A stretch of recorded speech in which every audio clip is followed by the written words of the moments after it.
An ALH helicopter of the Indian Navy from Naval Air Station INS Hansa assisted in locating and recovery of a body from Cape Rama on 24 July 2020.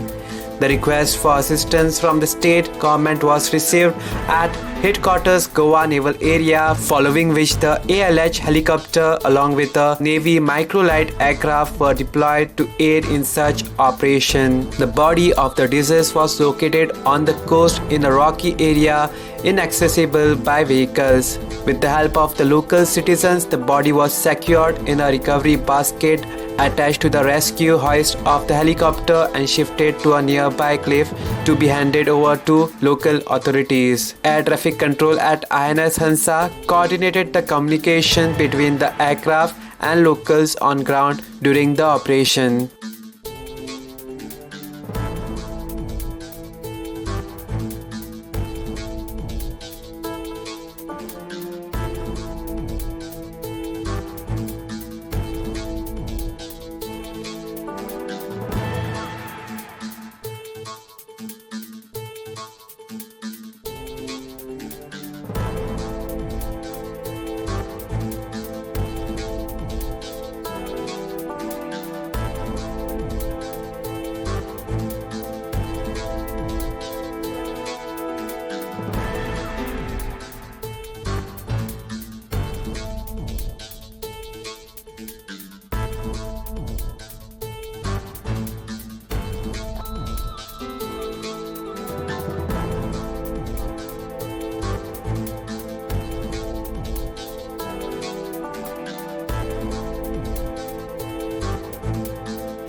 Subscribe to Goa First News and Entertainment channel and click on the bell icon and never miss any update.